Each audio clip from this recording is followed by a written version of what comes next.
नमो वरिहंताणं नमो सिद्धाणं नमो आयरीयाणं नमो वज्जायाणं नमो लोय सव्यसाहूनं वंदित्तु सव्वसिद्धे ध्रुवमचलमणोवमं गतिं पत्ते वोच्छामि समयपाहुड मृणमो सुध केवली भणिदम। ये गाथा तो सबको याद होगी, पहली मंगलाचरण की। देखिए थोड़ा सा ग्रंथ और ग्रंथकार का परिचय देख लें जरा सा, ठीक है। कल हमने लास्ट में बात की थी समय सार का मतलब क्या है। कौन बता सकता है समय सार माने क्या? सबको पता है? अदिति बताओ भाई। है बिना देखे भाई, बिना देखे। और कौन बता? ये तो बेड़ा गर्क हो गया। समय माने टाइम, और टाइम के हिसाब से उसमें जो सार है वो शुद्धात्मा कैसे हो जाएगा? समय के अनेक अर्थ बताए थे, कोई बताएगा क्या? बताओ स्वस्ति। मैंने कहा अनेक अर्थ बताए थे। अनेक अर्थ और बताऊं आपको? हाँ बताओ।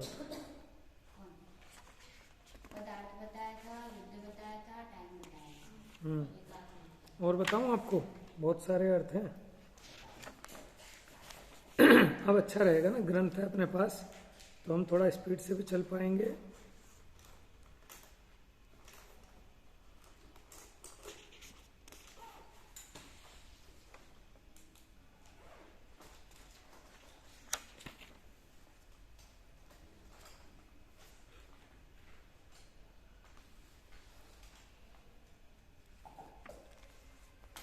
समय का मतलब एक युद्ध भी बताया था मैंने, है ना। लेकिन यहाँ समय माने आत्मा, ठीक है। और सार माने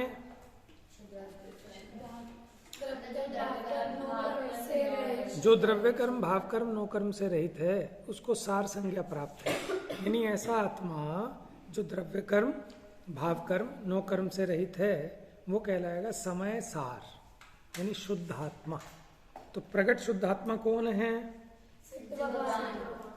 ठीक है। कार्य और कारण बताया था। कार्य रूप हो गए ना, माने जो व्यक्त हो गया वो कार्य, लेकिन उसका कोई कारण भी था। देखो अगर आत्मा में ऐसी शक्ति ना हो तो वो कार्य भी प्रकट नहीं हो सकता। तो द्रव्य दृष्टि की अपेक्षा जीव मात्र कारण परमात्मा है, और कार्य परमात्मा, इसी को कार्य समय सार भी कहते हैं। अनंत और सिद्ध वो कार्य समय सार है, यानी कार्य परमात्मा, ठीक है। लेकिन मैं कारण परमात्मा और वो कार्य परमात्मा, ऐसा नहीं। उनका कारण परमात्मा, उनका आत्मा, समझ में? मेरा आत्मा, मैं कारण परमात्मा तो हूं, लेकिन इसका लाभ तो तब है ना जब कार्य रूप परिणमित हो। माने मैं अपने में अनंत सिद्ध दशा प्रकट करूंगा, तब कहा जाएगा कि कारण परमात्मा का आश्रय लिया तो कार्य परमात्मा रूप दशा प्रकट हो गई। देखिए आप लोगों को पता है ये समय सार परमागम किसने लिखा है? कुंद कुंद देव की महिमा आप सबको पता है। इनके 5 नाम थे, कौन कौन से बताओगे?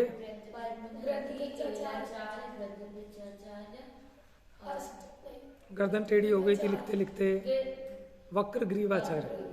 ज्ञानम याद है 5 नाम? पहला नाम पद्मनंदी, ठीक है, जो जन्म का नाम था इनका पद्मनंदी।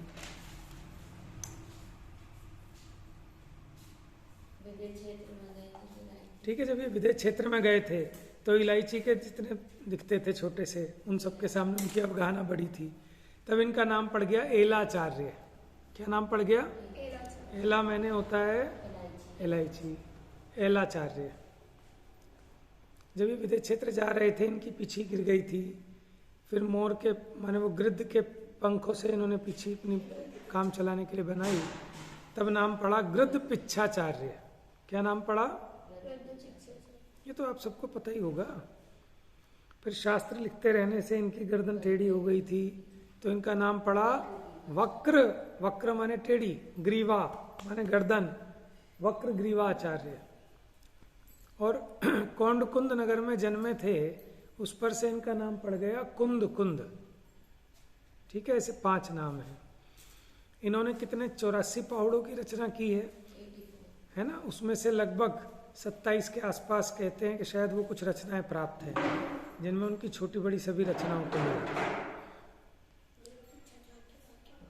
वक्रग्रीवाचार्य,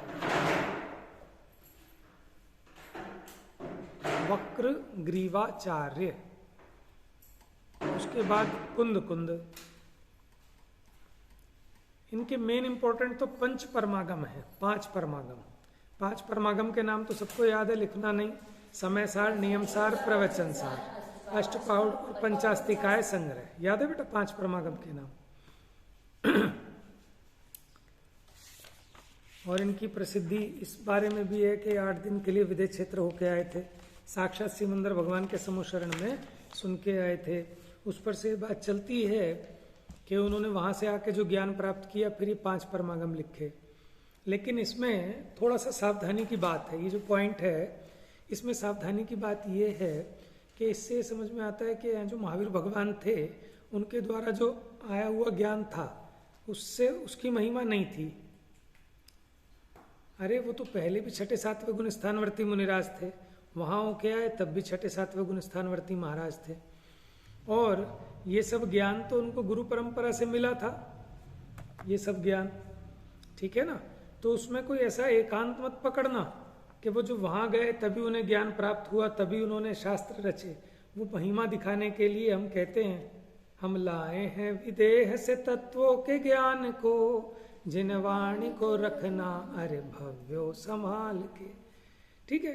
अब क्या होता है कि कुछ चीजें भावुकता वाली होती हैं, कुछ किंवदंतियां होती हैं, कुछ अलंकारिक शैली होती है, तो इन सबका आपको विवेक रखना जरूरी है। मोक्ष मार्ग प्रकाशक आप सबने पढ़ा है पूरा संपूर्ण? सिर्फ 7वां अध्याय। एक 8वां अध्याय जरूर पढ़ना चाहिए। दीदी को बोलूंगा कि आपके कोर्स में रखना, बहुत इंपॉर्टेंट है 8वां अध्याय। उसमें आपको चारों नियोगों के निरूपण करने की शैली कैसी है। अगर प्रथमा नियोग ये बात कह रहा है तो किस अपेक्षा से कह रहा है। नहीं तो ऐसा लगेगा कि प्रथमा नियोग की बात कर्णा नियोग में कट गई, चरना नियोग की बात द्रव्य नियोग में कट गई, जबकि ऐसा नहीं है। चारों अनुयोगों की अपनी अलग कथन शैली है, अपनी अपेक्षा है, उस अपेक्षा से वो बात कही जाती है। जैसे कभी हम ये कहते हैं कि साहब हमारा बच्चा तो पागल है, तो पड़ोसियों ने सुन लिया, अब शोर मच गया मोहल्ले में, भाई साहब इनका बच्चा पागल है, इनका बच्चा पागल है। अरे भैया ऐसा पागल नहीं है, तो फिर कैसा पागल है? अरे मैंने उसको कहा खाना खा ले, इतने अच्छे गुलाब जामुन बनाए थे, फिर भी उसने एक नहीं खाया, तो है ना पागल। समझ गए? पागल कहने की भी कितनी अपेक्षा है।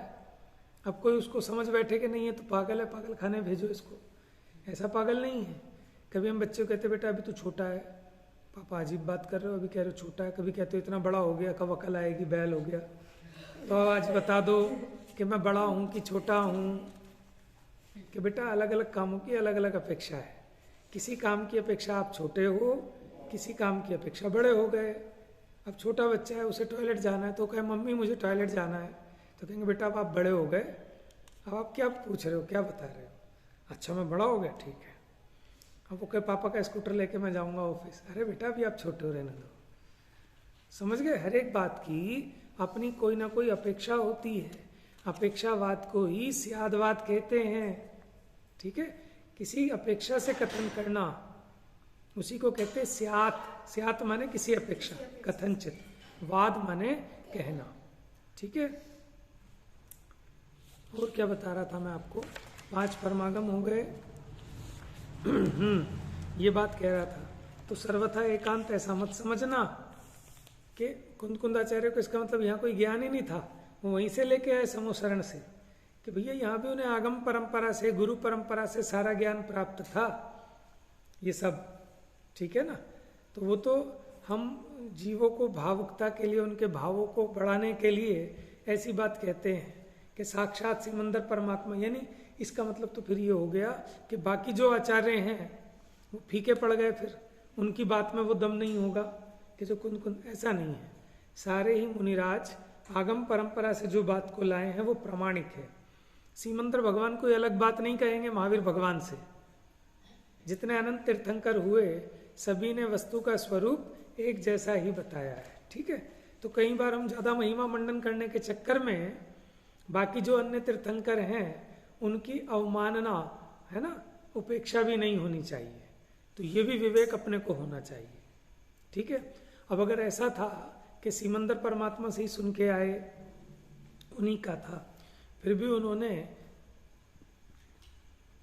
प्रवचन सार जो लिखा वहां वर्धमान स्वामी को याद किया। किसको? वर्धमान स्वामी को। नियम सार के मंगलाचरण में महावीर भगवान को याद किया। पांचों परमागम में सीमंदर भगवान के नाम से कहीं मंगलाचरण नहीं किया। सोचने वाला पॉइंट है ना, कि अगर हम सर्वथा एकांत ऐसा माने कि वहां सीमंदर भगवान से उन्होंने ज्ञान प्राप्त किया और आकर ये 5 परमागम लिखे, ठीक है। तो ऐसा सर्वथा मत मानना। हाँ, कोई अपेक्षा से कहता है, महिमा मंडन के लिए कहता है, तो ठीक है, चलेगा, कोई दिक्कत नहीं, ठीक है। लेकिन एक बात और ध्यान रखना, हर किसी चीज में कमी भी नहीं निकालना। आप समझ लेना कि हाँ, इस अपेक्षा से बात ठीक है। नहीं तो कई लोगों की आदत पड़ जाती है कि हर एक चीज में मीन में एक निकालने लगते हैं, कमियां निकालने लगते हैं। देखो, हर बात कट जाएगी कि ऐसा कैसे हो सकता है, ऐसा हो ही नहीं सकता कि महावीर भगवान से प्राप्त देशना थी। मत काटो मत बात को। माने एक वो शब्द चला था ना देश में, सहिष्णुता। सहिष्णुता रखो। सहिष्णुता कब आएगी? कि जब आप समझ जाएंगे कि ये भी किसी अपेक्षा यथार्थ है। लेकिन सत्य सिर्फ इतना ही नहीं है, सत्य बहुत ब्रॉड है। अगर इतना ही मानोगे तो गड़बड़ है, ठीक है। इसलिए कोई चीज नकारना नहीं, उसे स्वीकारना, लेकिन अपने ज्ञान में व्यवस्थित करके कि ये इस अपेक्षा ये बात होगी, ठीक है। और ज्यादा हो तो वक्ता से पूछकर क्लियर कर लेना। चलिए, तो ये जो समय सार जी ग्रंथ है इसमें 7 तत्वों की मुख्यता से वर्णन है। किसका? 7 तत्वों का, या अथवा उसको 9 पदार्थ कह सकते हैं। किसका वर्णन है? 9 पदार्थ का।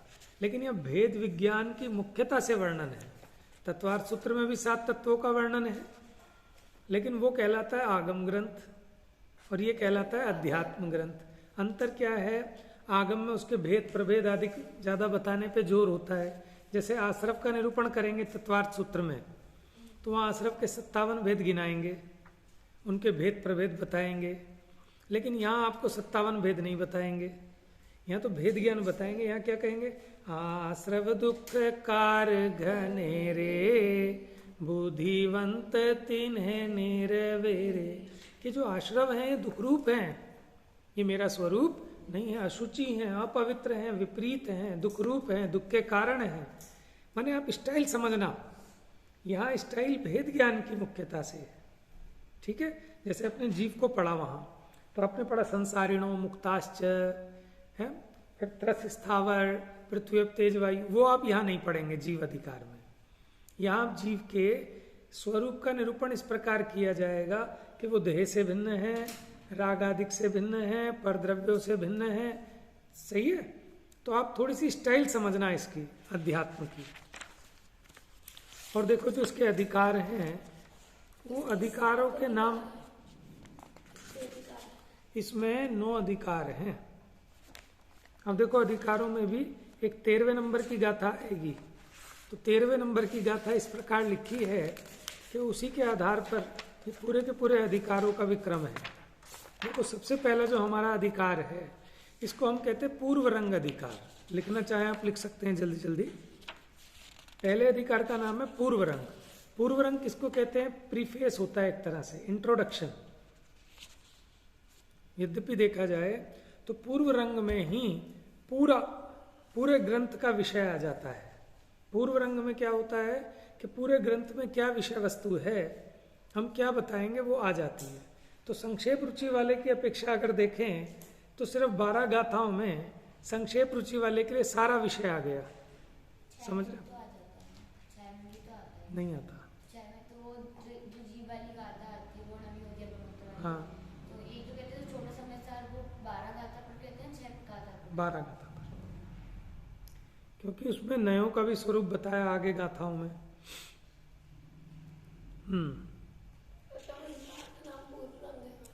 पहले अधिकार का नाम पूर्व रंग। 38 गाथा है उसमें, 38 गाथा है। तो अच्छा है, आप पूर्व रंग पढ़ लेंगे तो आपका प्रयोजन भूत तो सारा काम हो गया इसमें। 38, 1 to 38। फिर नेक्स्ट है जीवा जीव अधिकार। कौन सा है? आप ऐसा भी कर सकते हैं कि पूर्व रंग को आप अधिकार ना गिने, वो तो इंट्रोडक्शन है एक तरह से। नहीं, मैं जो बता रहा हूँ समझ लो ना बात को, लिखे रहने तो, लिखने से कोई दिक्कत नहीं है, वो तो आपकी विवक्षा है। आप किस विवक्षा से, जैसे आप बताओ तत्वार्थ सूत्र में कितने सूत्र हैं? 357 है। अब कोई उसमें मंगलाचरण गिन के कहता है, कोई उसको हटा के गिने, तो वो तो आपकी अपेक्षा है ना। आप तो स्यादवाद तो समझ ही रहे हो, क्यों परेशान हो रहे हो? ठीक है ना, कोई अपेक्षा नहीं। दोनों बातें आपको सिद्ध करनी आनी चाहिए अपने ज्ञान में। तो फिर अगला कौन सा बताया? जीवा जीव अधिकार। उसके बाद आ गया कर्ता कर्म अधिकार। हाँ, 39 से है, उसमें 68 तक, 39 से 68। आप नाम लिख लो, उधर लिख लो 39 to 68। नहीं नहीं, अपने उसमें लिख लो। अब मुझे ज़्यादा बोर्ड की जरूरत नहीं पड़ेगी क्योंकि ग्रंथ है आप सबके पास, टाइम बचेगा ना वो वाला। अगला है कर्ता कर्म अधिकार। कर्ता कर्म अधिकार सबसे बड़ा अधिकार है और सबसे इंटरेस्टिंग है। इसमें गाथाएं हैं 69 से 144 तक। लिख लो बेटा, फटाफट लिख रहे हो? 69 से 144 तक। उसके बाद आता है पुण्य पाप अधिकार। कौन सा? उसमें 145 से 163 तक। तो अब हम जो यहां पढ़ रहे हैं ना, वो आत्मख्याति टीका से पढ़ रहे हैं, जो आपने ग्रंथ निकाला है 163।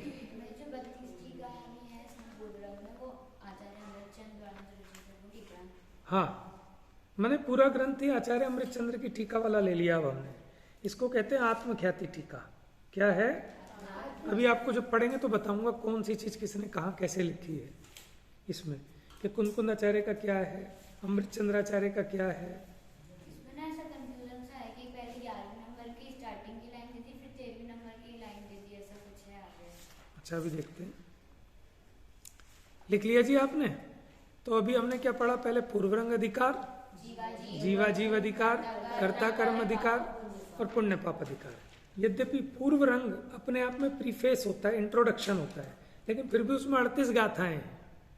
ठीक है, तो या एक तरीके से अगर गिनते हैं तो लोग ऐसा भी गिनते हैं कि पहला अधिकार हो गया जीवा जीव अधिकार, माने जीव अजीव का भेद विज्ञान कराया। ठीक है, और जीवा जीव अधिकार में बताया कि उसमें एकत्व और ममत्व छुड़वाया। किसका? जीव को अजीव का एकत्व ममत्व कैसे छूटे, उसकी मुख्यता से वर्णन है जीवा जीव अधिकार में। उसके बाद कर्ता कर्म अधिकार में कि अच्छा, मैं अजीव नहीं हूं और अजीव मेरा नहीं है, लेकिन मैं इसका कर्ता तो हूं, मैं इसको भोगता तो हूं। तो कर्ता भोक्ता पने की बुद्धि तुड़ाने के लिए अगला अधिकार लिखा कर्ता कर्म अधिकार। ठीक है, फिर उसके बाद ये जीव सबसे पहले पुण्य पाप के चक्कर में फंसता है कि पुण्य भला है और पाप बुरा है, सभी सामान्य जीव। तो उनको भेद विज्ञान कराया कि पुण्य भाव पाप भाव ये दोनों मेरे स्वभाव नहीं है, ये विभाव है, दोनों एक है, दोनों ही है। ठीक है, जब तक पाप नहीं छूटता तो पापों से बचने के लिए, माने जब तक शुद्धोपयोग ना हो तब तक पापों से बचकर पुण्य अधिक में लगना, लेकिन पुण्य को भी हे जानना, वो भी अपना स्वभाव, तीव्र राग को छोड़कर मंद राग में आना। लेकिन ये मंद राग भी ज्ञानम, ये जो मंद राग है वो भी भला नहीं है, वो भी छोड़ने लायक है। जैसे 104 डिग्री का बुखार तो बुरा है और 99 डिग्री का वो भी बुरा है। वो तो 104 के सामने कहते हैं अच्छा, अब तो अच्छा है भाई, 99 रह गया, लेकिन वो 99 भी रह जाए साल 2 साल तो बहुत बुरा है। ठीक है, अच्छा, पुण्य पाप के बाद अब देखना तत्वों का क्रम। अब आता है आश्रव अधिकार। कौन सा? ये 164 से 180 तक।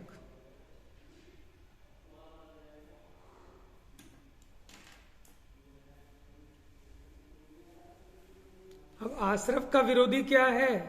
संवर। आश्रव का विरोधी क्या है? आश्रव मैंने कर्मों का आना और संवर मैंने उसका आना रुक जाना। तो आश्रव के अधिकार के बाद आ गया संवर अधिकार। 181 से 192 तक। छोटा सा है। हाँ, बड़ा फेमस गाथा है इसकी। 181, 82, 83। 181 से 192 तक संवर अधिकार है। संवर याद रखना इस तरह से। आश्रव का अपोजिट है ना संवर, इसलिए यहां आश्रव के बाद संवर आ गया, बंद नहीं आया। ठीक है, आश्रव संवर आ गया। फिर उसके बाद हम अभी लिखना मत, उसके बाद हमें लेना है बंद मोक्ष। लेकिन आश्रव संवर और बंद मोक्ष, क्योंकि बंद का अपोजिट मोक्ष है, तो इनके बीच में रख दिया निर्जरा। इनके बीच में क्या रख दिया? तो नेक्स्ट जो छठा अधिकार है वो है निर्जरा। हाँ, कोई बात नहीं, आपके इसमें 7वां बैठ रहा होगा। निर्जरा। निर्जरा में कहां से कहां तक है? इसमें 193 से 236 तक, 236। अब इसके बाद आएगा बंद अधिकार, फिर मोक्ष अधिकार। तो बंद अधिकार में 137 से 237 से 287 तक।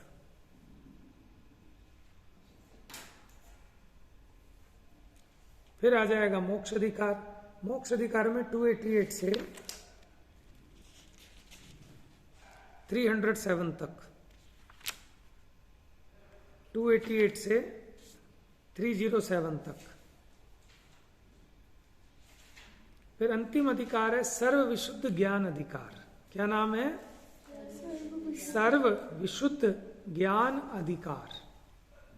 अब यहां एक तरीके से कर्ता कर्म अधिकार का ही एक्सटेंशन समझना है इसको। ये बिल्कुल कर्ता कर्म अधिकार के जैसा ही है। सर्व विशुद्ध ज्ञान अधिकार, ये अंतिम 9वां अधिकार है। अगर आप पूर्व रंग से नंबर देते हुए आए हैं तो 10वां बैठेगा। ये 308 नंबर गाथा से लेकर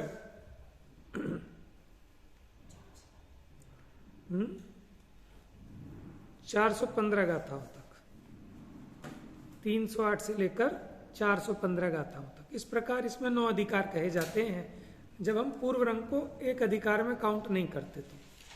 ठीक है, तो ये 10 अधिकार हैं। उसके बाद में अमृतचंद्र आचार्य ने परिशिष्ट लिखा। क्या लिखा? उसमें स्यादवाद की शुद्धि की और उसी के अंत में 47 शक्तियों का वर्णन किया है। आत्मा की 47 शक्तियों का वर्णन है।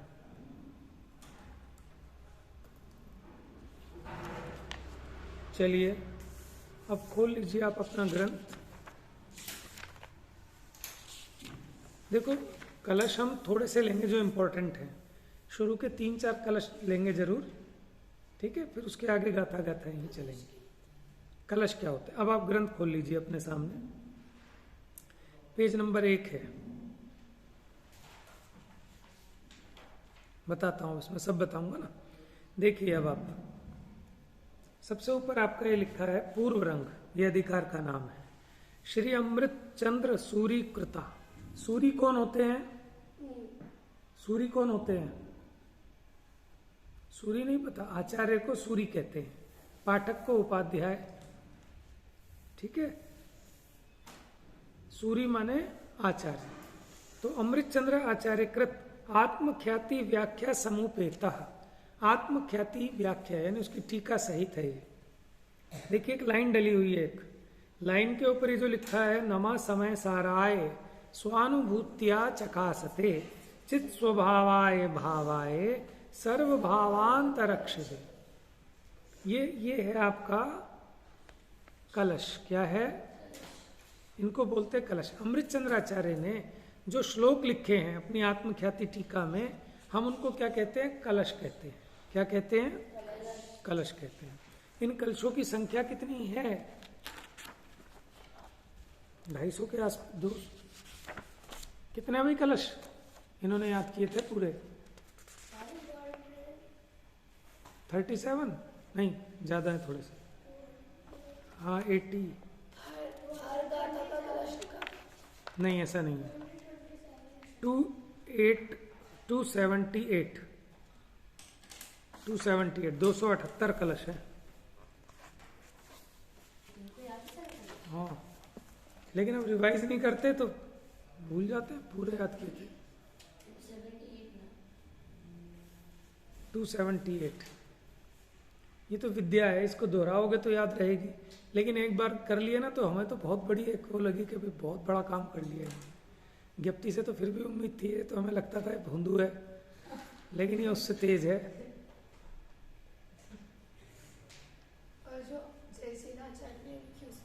जयसेनाचार्य की टीका हमने कल बताई थी ना, कितनी 437 बताई थी शायद, उसमें कुछ ज्यादा है। उनके कलश नहीं है, कलश तो अमृत चंद्राचार्य की टीका में ही है। अब देखो कलश क्या है, ऐसा नहीं है कि हर एक गाथा पे एक कलश लिखेंगे, वो अपनी उपयोगिता के हिसाब से लिखते हैं। माने जैसे 4-6 गाथाओं का एक पूरा एक क्या कहते हैं, एक चैप्टर क्लोज हुआ। टॉपिक होता है ना कोई टॉपिक, तो जो इंटर रिलेटेड टॉपिक है, जैसे 6 गाथाएं कंप्लीट हो गई तो उसके बाद वो एक कलश लिख देते हैं, और उस कलश में वो 6 गाथाओं में क्या आया उसका सार भर देते हैं। समझ में आया? कई बार उन्होंने जैसे एक जो प्रकरण समाप्त होता है उसके बाद एक कलश देते हैं, और फिर जो नया प्रकरण प्रारंभ होने वाला है उसके लिए एक कलश देते हैं। समझ में? कलश भी बड़े उपयोगी हैं। इन कलशों को पढ़कर पूरी व्यवस्था समझ में आ जाती है क्या चल रहा है। और ये कलश ऐसे हैं कि जैसे माने कोई, जैसे मोर होता है ना, मोर जब बादल छा जाते हैं, मौसम अच्छा होता है, तो मोर अपनी मस्ती में नाचता है। तो ये कलश ऐसे हैं कि अमृत चंद्राचार्य समय सार को पढ़कर मस्त हो गए, और फिर जैसे मानो वो नृत्य कर रहे हैं, कीर्तन कर रहे हैं, ऐसे कलश लिखे हैं। इतने सुंदर सुंदर कलश हैं, और इतनी सुंदर सुंदर छंदों में लिखे गए हैं, बड़े सुंदर सुंदर छंद हैं। ये तो हमें गायन नहीं आता उस तरह का, जो इसके जानकार हो ना छंदों के। जैसे हम कुछ तो छंद पढ़ लेते हैं, जैसे मालिनी छंद कितना अच्छा है, उपजाति छंद, ये छंद बड़े मस्त वाले हैं। मंद्रा क्रांता छंद, तो आप इनको पढ़ो तो देखो कितना आनंद आता है। बीच बीच में आपको पढ़ाएंगे थोड़े से। कुछ एक छंद है जो हमें पढ़ने नहीं आते, जो विशेष। हरि गीति का तो हिंदी में चलता है, संस्कृत में कम चलता है। आ जाएंगे, जब एक आध बार पढ़ेंगे ना तो आपको बड़ा आनंद आएगा। ठीक है? अच्छा, फिर देखो, ये अमृत चंद्र आचार्य हुए लगभग कुंद आचार्य हुए लगभग 2000 वर्ष पहले, है ना? और फिर उनके बाद, यानी उनके 1000 वर्ष बाद कौन हुए? अमृत चंद्र आचार्य। ठीक है? बीच में और भी आचार्यों ने इन पे टीकाएं अवश्य लिखी हैं, लेकिन वो उतनी फेमस नहीं हो पाई जितनी कि ये 2 टीकाएं, आत्मख्याति और तात्पर्य वृत्ति। तात्पर्य वृत्ति किसने लिखी है? और आत्मख्याति अमृत चंद्राचार्य। ठीक है? अच्छा, इसके बाद अभी 250-300 साल पहले जयचंद जी छाबड़ा हुए पंडित जी। क्या नाम? जयचंद जी छाबड़ा। देखो, अपनी उम्र के लगभग 55 साल की एज में आने के बाद वो इसमें लगे हैं इस काम में, और उसके बाद उन्होंने इतना मतलब विद्या अर्जन कर लिया कि उन्होंने बहुत ग्रंथों की टीकाएं भी लिख दी, है ना? और उन्होंने इसका अनुवाद भी किया, भाषा टीका, माने हिंदी भाषा में जो टीका लिखी ना अमृत चंद्र आचार्य ने। तो देखो, अब गाथा आएगी, देखो पहला पेज देखो, ये जो नमे समय सारे स्वानुभूति, ये तो कलश हो गया, पहला कलश। ठीक है? अब नीचे जो है ना हिंदी रूपांतर, ये इनका है, जयचंद जी छाबड़ा साहब का। ये मंगलाचरण उन्होंने किया है। ठीक है? इसको अभी हम छोड़ के चलते हैं। ये लाइन से ऊपर जो चल रहा है संस्कृत में, ये दूसरा कलश आ गया, जिनवाणी को नमस्कार करने वाला। पेज पलटो, 2 नंबर पेज पे ऊपर देखो, जो अंडरलाइन कर रखा है इसके ऊपर, लाइन के ऊपर, ये संस्कृत में लिखा है ना दूसरा कलश। ठीक है? ये अमृत चंद्राचार्य का, इन्होंने संस्कृत में लिखा अमृत चंद्राचार्य ने। प्राकृत में गाथाएं हैं, संस्कृत में कलश है। ठीक है? अभी जो नीचे चल रहा है बोल्ड कलर से है, ये जयचंद जी छाबड़ा का श्लोक है, उनके छंद है। और यहाँ नीचे देखो श्लोकार्थ आ गया। कौन से श्लोक का? जो पहला श्लोक था ना पिछले पेज पे, उसका ये श्लोकार्थ, यानी लाइन से ऊपर अलग चल रही है कहानी और लाइन के नीचे उस कंटिन्यूटी में चल रही है। समझ रहे? एक पेज के इन्होंने 2 डिवीजन किए। वो जो संस्कृत वाली चीज है वो ऊपर चलती जा रही है।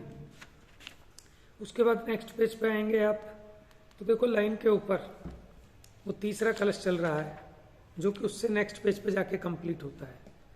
ठीक है, तो ऊपर की कहानी अलग चल रही है, नीचे की अलग, यानी एक बुक को 2 भागों में डिवाइड कर दिया है हमने। नहीं आई बात समझ में? ऊपर अलग संस्कृति, हाँ, संस्कृत की चल रही है और नीचे उसका अनुवाद वगैरह चल रहा है। यानी ऊपर जो चलेगी लाइन के ऊपर वो चलेगी अमृतचंद्राचार्य की और कुंदकुंदाचार्य की। ठीक है, और नीचे जो चलेगा उसका अनुवाद, उसका अर्थ, ये सब कहानी चलेगी। यानी मूल जो ग्रंथ चलेगा वो लाइन के ऊपर है और उसका अनुवाद, अर्थ। इसमें भी तो नई गाथा के नीचे जो लिखा है, एक मिनट, वो देखो आप अलग करो ना। आप ये समझो, ये जो ऊपर चल रहा है वो ऊपर वाले की कंटिन्यूटी में चल रहा है। नीचे अब सेटिंग तो बैठेगी नहीं कि एग्जैक्ट फिर पेज खाली छोड़ना पड़ेगा, इसलिए वो नीचे उस कंटिन्यूटी में चला रहे हैं। तो ऐसा भी होगा कि गाथा तो इस पेज पे है, अर्थ उसका नेक्स्ट पेज पे आएगा, लेकिन वो लाइन के नीचे आएगा। तो लाइन के नीचे वो कंटिन्यूटी बन रही है। बात समझ में आ रही है भाई?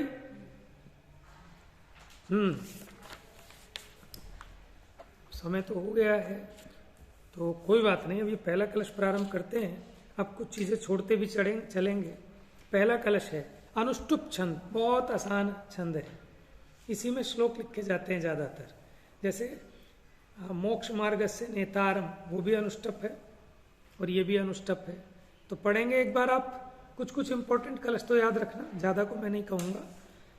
नमः समय साराय, बोलिए। स्वानुभूत्या चकासते, चित् स्वभावाय भावाय,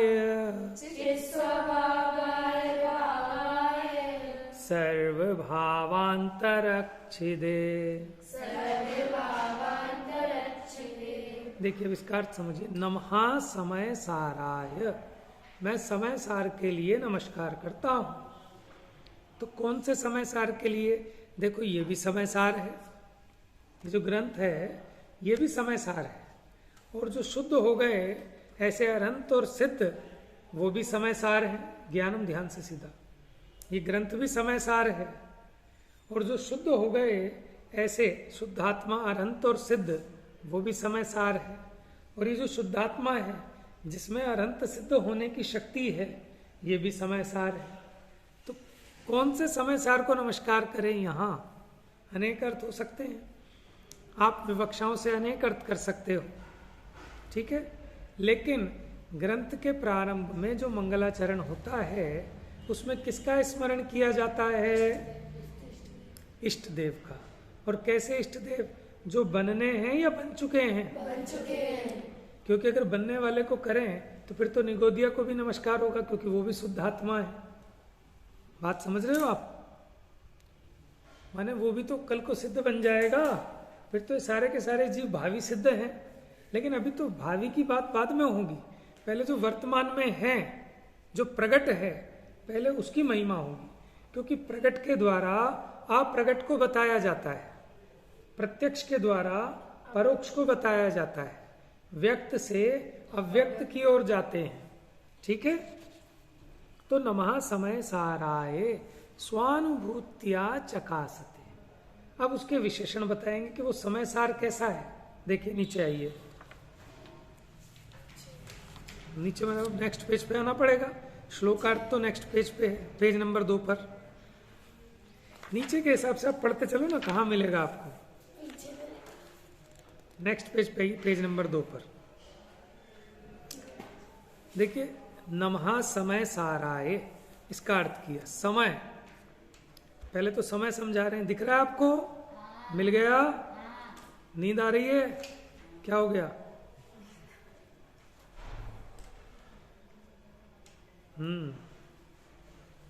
देखो भाई, आपको लाभ लगे ना लगे, लेकिन पहले तो मैं सुबह की क्लास ले नहीं रहा था, क्योंकि मैंने कहा बड़ी ज़िंदगी परेशानी वाली हो जाएगी, भागम भाग एकदम, सुबह सुबह बच्चों को छोड़ के भी आना होता है स्कूल। लेकिन मैंने ये कहा था कि मैं पहले 10-15 दिन लेके देखूंगा, अगर सेटिंग हो पाएगी तो लूँगा। लेकिन जब मैंने 10-15 दिन लिया तो मुझे बड़ा मज़ा आया। मैंने कहा मेरी ज़िंदगी सफल हो गई कि सुबह उठते ही बड़े बड़े ग्रंथ एकदम पढ़ने सुनने पढ़ाने मिले हैं, इससे उत्तम कोई बात नहीं हो सकती, ठीक है ना। और लौकिक में भी आपको जितनी सब कुछ आपकी अनुकूलताएं मिलती हैं, ये पुण्य के उदय से मिलती हैं, और वो पुण्य भी अनंत, ठीक है, माने सच्चे देव, सच्चे शास्त्र, सच्चे गुरु की सन्निधि में होता है, ऐसी प्रवचन सार की गाथा है। तो हमें व्यवस्थाएं तो सब चाहिए कि सब काम अनुकूल चलता रहे, लेकिन उसके लिए पुण्य तो उपार्जित नहीं करते।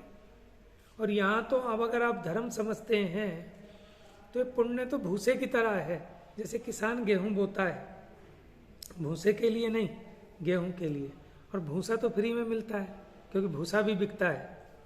लेकिन कोई मूर्ख भूसे के लिए खेती करे कि मुझे भूसा चाहिए इसलिए खेती करूं, हम कह रहे हैं तो भी समझदार है। क्यों? कि अगर भूसे के लिए भी खेती करेगा ना तो गेहूं तो अपने आप मिलेगा, है कि नहीं? नहीं समझे? लेकिन वो कहलाएगा तो मूर्खी ना कि भूसे की वैल्यू तो कम है, हाँ। वो मतलब अन्य कुछ होती है, लेकिन भूसे की गेहूं तो मिल गया ना उसको फ्री में। देखो अपेक्षाएं हैं, इसलिए सब लोग एक तरफ से कहते हैं कि वो बेवकूफ है कि जो पुण्य के लिए धर्म में आ रहा है। मैं ये कहता हूं कि वो भी धन्य भाग्य है, वो भी प्रशंसा का पात्र है कि जो पुण्य के लालच में भी आ रहा है ना, तो जब यहाँ आएगा, सच्चे तत्व को सुनेगा, समझेगा, तो फिर अब वो समझ में आ जाएगा पुण्य तो भूसा है। समझ में आया?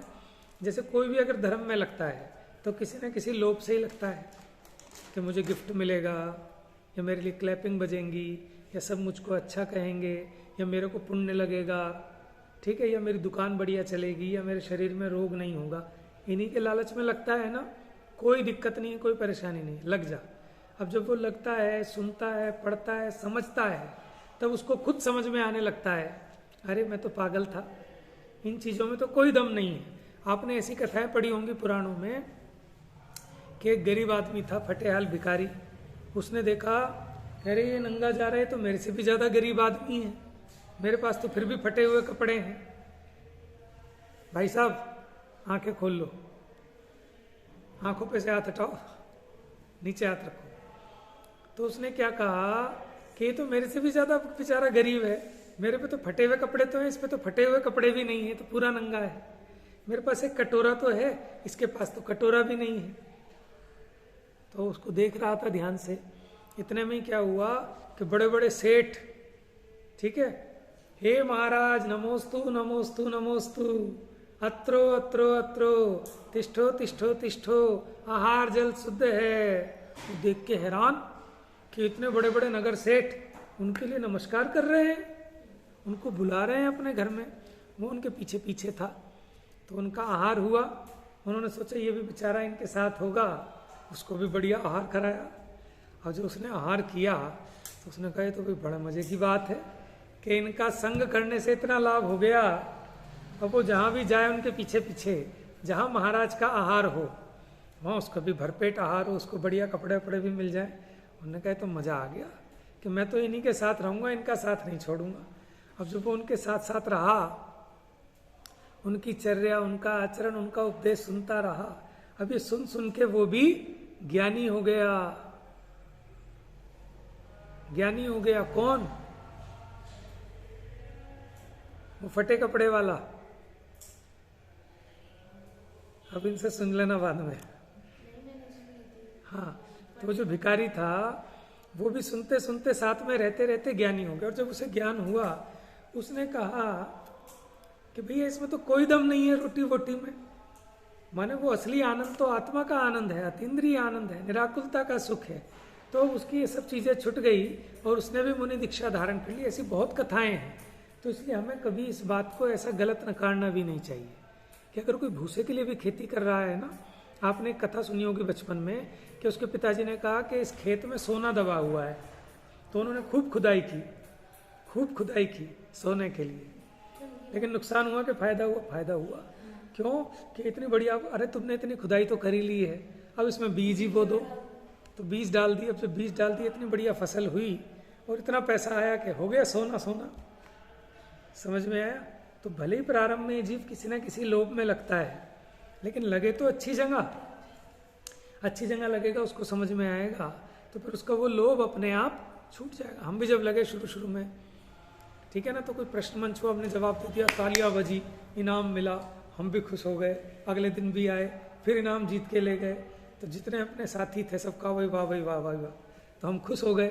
अब उस चीज़ से धीरे धीरे लग गए, पढ़ने की लगन लग गई, उस लाइन में लग गए, अब समझ में आ गया सब बेकार की चीज़ें हैं, असली मजा तो इसमें है। ठीक है, तो ये बात मैंने इसलिए बताई कि घबराना नहीं, पहले आपको इसकी महिमा समझ में आनी चाहिए। ठीक है, ये तो बहुत छोटी छोटी चीज़ें हैं जिसको ये जीव संकट समझता है, और जिसके लिए जहाँ जहाँ अपना माथा फोड़ता फिरता है उसके लिए कुछ अलग से नहीं करना पड़ता। आप तो अपनी आत्मा को सुखी करने का उपाय करो, बाहर की व्यवस्था अपने आप होगी। ठीक है, अब इसका अर्थ हम कल लेंगे, ये ना मैं समय से आ रहेगा। मैंने 1 2 3 कलसों में थोड़ा टाइम लगेगा, उसके बाद फिर फास्ट ट्रैक पे भी चलेंगे, कोई दिक्कत नहीं, क्योंकि आपको फिर पकड़ आ जाएगी इसकी कि किस तरह से हमें समझना है। जा वाणी के ज्ञान से सूझे लोकालोक,